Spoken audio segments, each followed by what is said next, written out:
Jake Paul's California mansion has been raided by the FBI, multiple news organizations report. You can see in this aerial footage agents in uniform outside his home in Calabasas. You know what's funny about your brother? Your brother talks more shit than anybody else on the planet. They're trying to sue people when people talk shit. There's people out there saying they're fake fights, they're fixed. You know, for me, in my opinion, I think it's scripted a little bit because, you know, of the weight difference, and, you know, Joshua's a former, you know, champion.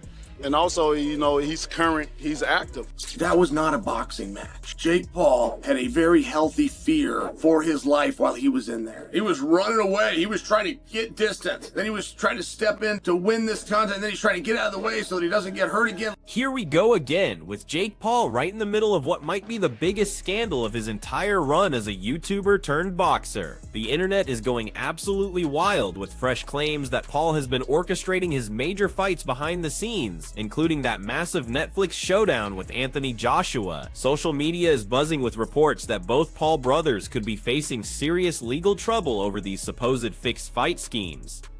FBI agents have raided the Southern California home of YouTube star Jake Paul. Federal officials say the search was part of an investigation. Wendy Birch is in Calabasas with what we're learning tonight.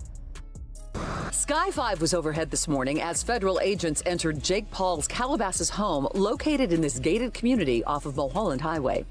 We counted close to 24 federal agents, some of them in tactical gear, entering the residence. Why they were here and what they were looking for, that remains unclear. The federal search warrant has been sealed and no one is offering any additional information. Boxing insiders and officials keep pushing back hard against these claims, saying there's no way professional bouts can be rigged without major legal fallout. But the doubts about Paul's authenticity as a fighter have never been louder. This guy already had the FBI showing up at his Calabasas place before, so now with these new allegations flying around and people questioning everything about his boxing legitimacy, everyone's wondering the same thing. Could this actually be the moment Jake Paul's incredible run comes crashing down? Manufactured than earned. Because I've always been curious about this, because, like, you know, you saw the Askren fight, we saw these fights that he went into. The Fury one obviously didn't go the way that I thought it was going to go, just because I was so convinced that, like, Jake had these fights fixed, and there's a lot of people who talk about the fights being fixed because it's just the way it is. Yeah, they tell me that too. They're like, tell me you're not going to take a fall against Paul. Everybody says that to me. I'm like, are you kidding me? You could have paid me all the money in the world. For years now, way before any arrest talk started making rounds, boxing experts, retired fighters, and industry insiders have been side-eyeing Jake Paul's entire fighting career. They keep pointing to the same pattern, so opponents who are clearly past their best days, fights that seem to follow weird rhythms, knockdowns that happen at convenient moments, and contract details that supposedly tie fighters' hands in strange ways. The whole thing feels engineered rather than authentic. What happened to me is what was going to happen to him had he dropped those hands. If I say, Rampage, I'm going to pay you $2 million, right? Let this dude beat you, what you going to do? You're going to feel disrespected, number one. Right? That ain't enough money. For me to do that, I got to be willing to walk away for good. Something like 20-something million where I can invest it and fall off in the shade, because that's what you would have to do. What's really getting under people's skin is how Paul manages to bring huge crowds and massive paydays to boxing, while seemingly dodging any real threats in the ring. These veteran voices keep saying the same thing. Sure, Paul generates buzz and money, but his opponent choices feel calculated to avoid genuine danger. It's like every move is designed to build up the Jake Paul brand, instead of actually testing whether he can hang with serious competition. A high school graduate in the United States is $1.3 million. Again, that's over the course of the person's entire life. Jake Paul earned 30 times that in one night. People talk about winners and losers, like Jake Paul won and Mike. That's why each new controversy hits different. It doesn't stand alone. Instead, it adds another layer to this growing story that Jake Paul's entire boxing career has been about image management, financial leverage, and staying in control rather than stepping into the raw, unpredictable violence that makes boxing what it is. Wearing assless chaps though, in the did that moment go viral with his cheeks out? I don't know. It made my stomach hurt. I was seeing it didn't he while have I was underwear ringside. He had a G-string on, is what he had. Almost. I thought he was completely butt naked. Nah, he looked like a stripper. But yeah, biggest live gate, 18.1 millions in U.S. boxing history outside of Las Vegas. A phenomenal night. I'm sorry I didn't knock him out, though, guys. Shut the fuck up. It was crazy when we talked about this. I told him. Remember that whole Mike Tyson situation? The drama and intensity of that buildup had everyone talking. Then suddenly the internet exploded with rumors about some leaked script that supposedly mapped out the entire Jake Paul versus Mike Tyson fight from start to finish. People were sharing what they claimed were audio recordings that backed up the idea that all those dramatic moments, including Tyson getting tired and Paul landing the knockout, were completely planned out ahead of time. Jake Paul, fake Paul I call him, against Anthony Joshua. After taking down Mike Tyson, Jake Paul didn't hold back when talking about how the fight went down. He was pretty blunt about it, saying he barely got touched and never felt like he was in any real danger during the whole thing. Paul seemed genuinely convinced that he had completely controlled the fight and that Tyson never posed a serious threat. Still got a big punch. I think he's mentally fragile at world level if he goes against the big guns because of the knockout, especially the bar knockout when he got fucking splattered. You know what I mean? In round 5, and he got hurt early on and then got done. And he's not been in the ring for 13 months. Yeah. But can you see a world in which Jake Paul is competitive in this fight? No. No. No. How do you see the fight going if AJ takes it serious? His supporters loved hearing that confidence, treating it as evidence that Paul really has developed into a skilled fighter who can handle legendary opponents. But plenty of people had the opposite reaction. They looked at how flat and uncompetitive the fight seemed and started asking harder questions about whether Tyson was even trying to win or if the whole thing was just a setup from the beginning. He's very big. I'm here to shock the world, inspire the next generation. We're in the Heat arena. I'm a big Heat fan. Miami's on fire. This is my first pro fight, was in Miami against Gibb. I'm bringing that same energy here. First round KO. Keep it respectful though. You handled the end well, showed some class with that bow. Is Jake Paul natural? No. I can say that with pretty certain confidence in that statement, mainly because, as you heard me mention, I know a lot of the people he trains with and I have heard things. Now let's give Jake the benefit of the doubt, right? He's able to restrain from the peer pressure that everyone's putting on him to hop on these certain compounds. Then that would be cool to train natural, do what he needs to do. But the thing is, his body composition has changed so much, his explosiveness, his power, and yes, that comes with training and time. But I find it very, very suspicious that for some reason, whenever a drug test gets brought up, for instance, when Fury wanted that in the contract, Jake Paul turns them down. So you should think to yourself, it's probably because he's not natural. Now I want to make it clear, I don't care whether Jake Paul is natural or not. There's so many people that aren't natural that are in combat sports. In fact, Tyron Woodley probably is also not natural. Everyone wants that little edge over their competition, and that's where drugs and anabolics come into play. There's certain compounds that are out there that just increase your explosiveness immensely, your recovery, so that you can stay in the same weight class, which is very important for combat sports, whether that's boxing, UFC, whatever type of combat sport you're doing. So that is why you guys have seen so much improvement from Jake Paul. Of course, he has a great circle around him, great trainers, great coaches, a great regimen, but definitely anabolics play a very fundamental role in that. They allow him to train as hard as he does. They allow him to increase his power and speed. And of course, when you think of those concepts, that's essentially the recipe to win in a combat sport.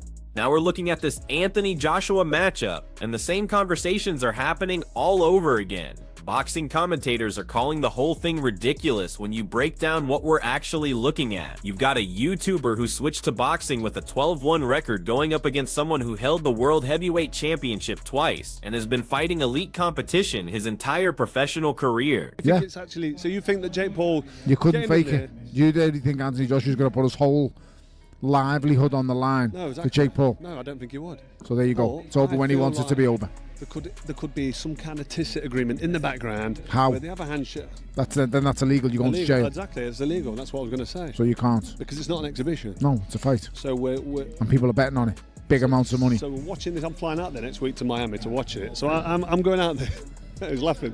I'm getting some old. So it's all good. But it's like Jake Paul against Anthony Joshua, 6 foot, was he 6'6"? About that. Fucking, what is he, 16? What's 245 pounds? He can't be a pound over 245. What's so that in stone? the best part, just on 17 stone or just under. So, Jake lost to Tommy Fury, and that's the one everyone keeps on. Do you think he's improved much since Tommy Fury? Yeah, but do I think he's improved enough to make competitive? Unless I close my eyes and Josh is completely shot to bits, no. Yeah, and so is the potential that Jake Paul, like, I know you keep saying no, I know you're right, but is there a world in which you see Jake? The size difference, the experience gap, the level of opposition they've each faced. It's so lopsided that many people are treating Joshua like he's just there for a payday, rather than a real competitive challenge. The whole event feels designed for headlines and social media buzz, rather than determining who the better fighter actually is. The Tyson versus Paul script was fully leaked all the way down to the bow Jake did in round 8. This profile on X posted it anonymously one day before the fight, explaining everything before deleting it today. A fake script has been going around that said Mike Tyson will get KO'd in round 5, but that one was clearly not real or an older script. This will give you goosebumps. I'm just going to read you parts, but if you want to see the full script, I'll show you it at the end. Round 1, opening bell rings and Tyson is showing flashes of his old form, but slower than his prime. Round 2, Tyson comes alive, but his breathing grows heavier. Round 3, Paul gains confidence and lands a sharp right that stuns Tyson. That's exactly what happened. Then round 4 and 5, the fatigue sets in strong for Tyson and Jake is landing a bunch of hits. Round 6, Jake showboats, which is the tongue thing he did here. Then on round 7, Jake plays it safe to not KO Mike. And round 8 wins by decision and bows at the end. This is crazy. Subscribe, and if you want to read it yourself, it's right here. This absolute unit, two-time world champion. Jake Paul versus Mike Tyson was 100% scripted. Mike Tyson repeatedly bit his boxing glove throughout the fight. When fights are scripted, fighters do weird gestures to signal that they're hurt. It's very possible Mike Tyson was biting on his glove to tell Jake Paul to calm down. Now, if that's not enough proof that this fight was scripted, in the middle of the fight, Mike Tyson is literally talking to Jake Paul while they are clinching. And in the middle of the fight, the referee told Jake Paul to stop measuring. For those of you who don't know, in boxing terms, measuring means that you're setting up for a knockout by seeing how far your opponent is with jab. The referee literally told Jake Paul to stop measuring, and before the fight, we see Mike Tyson and Jake Paul whispering stuff to each other. Mike Tyson biting on his gloves, whispering secrets to Jake Paul in the middle of the fight, and the referee literally telling Jake Paul to stop measuring during the fight. That should be enough proof that this fight is scripted. It's gonna end exactly when he decides it should end. People who say Anthony is ruining his legacy just by taking this fight. Fans don't respect what he's done in the sport already. He's an Olympic gold medalist, two-time unified heavyweight champion of the world. I sort of sympathize with him because I feel like if he doesn't beat him quicker than he beat Francis, people are just gonna write it off. I'll ask you bluntly, have there been any discussions about there's an agreement, there's a secret contract? Have any of those discussions happened regarding this fight? It's an 8-round professional fight. AJ wouldn't have taken it if that was the stance it had to be. If it was an exhibition, if it was you've got to hold him up for 8 rounds, it wouldn't suit Anthony Joshua. Anthony Joshua is going in there to knock out Jake Paul. Sorry, just to silence all the doubters here. You know, a lot of people saying this can't be real. You know, Anthony Joshua going in there, it must be an exhibition, or Anthony Joshua's going to it's going to be choreographed and Anthony's going to carry him through a couple of rounds. I know Anthony Joshua. Just to silence all those doubters, he's going to go in there to do a job, right? It's 100% real. It's 100% real. People asking why is it 8 rounds, not 10? Because I don't think it goes past the first round. So it's, you know, regardless, it's quite irrelevant. I think he steps across the ring and knocks him out, you know, but we're in for a bit of fun and everyone's going to be tuning in. It might not be fun for Jake Paul. I mean, it's serious entertainment, is it? Yeah, 100%. You know, look, I agree with you. I accept Jake Paul is absolutely mental for doing this. And I don't think he quite realizes. I think he's got people around him who actually are saying, you know, Anthony Joshua's chinny. He said it in interviews. It's quite wild, but you know, if that's the world he wants to live in, he'll find out on December 19th. And Frank, to finish with, the plan is still sometime in 2026, AJ against Tyson Fury, and Turki Al-Sheikh's working on that, is he? That's the fight we want to make. That's the fight we want to see. Look, we're all guilty of doing a lot of talking over the years and that not happening. So I don't want to talk too much, but that is definitely what we want to see in 2026. It's one of the biggest fights in the sport, and I'm very hopeful that we will. But here's what's interesting. Jake Paul is walking into this Joshua situation with a level of self-belief that's catching even experienced boxing people off guard. Recent reports suggest he genuinely thinks he can step up and pull off what would be considered a massive upset within media circles. I get so many people can't speak. Yeah, but it's obviously scripted, isn't it? I'm like, no. One, that's illegal. I mean, this is a professional contest. Two, we would never sign up to anything that's going to make AJ look bad or devalue him, lose rounds, go loads of rounds. Do you think there's any world in which AJ pulls back, though? No, absolutely. He couldn't do that as a fighter. He would be incapable of going in there and holding back. I mean, I think the only thing that's a bit harsh is if Anthony Joshua doesn't knock him out in the first round, he should be ashamed of himself. Like, fine, give us 2, or 3. Because if Jake does move, he can look after himself. It's not like he's just going to get one shot round the arm and go on the floor.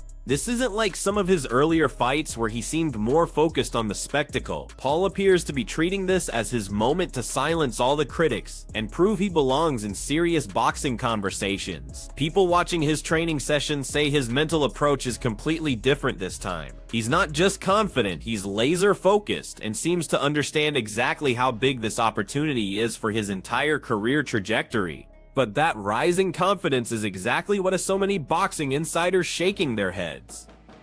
They're looking at Paul's self-assurance about challenging someone like Anthony Joshua and calling it completely unrealistic. Joshua didn't just luck into those championship belts. He's got years of high-level training, countless big fights under pressure, and the kind of physical conditioning that Paul has never had to deal with. Some observers are even questioning whether Paul's physical transformation suggests he might be getting help from performance-enhancing substances. Even with all the controversy swirling around, the betting money is flowing hard on this potential fight, and that's creating its own set of problems. The gambling action around Paul versus Joshua has become another piece of the puzzle that has people questioning what's really going on here. Everyone from regular fans to high-profile personalities are putting down serious cash on different outcomes, which just adds more fuel to the debate about whether this is a real sporting competition or an elaborate entertainment production designed to generate maximum buzz and revenue. So what do you think?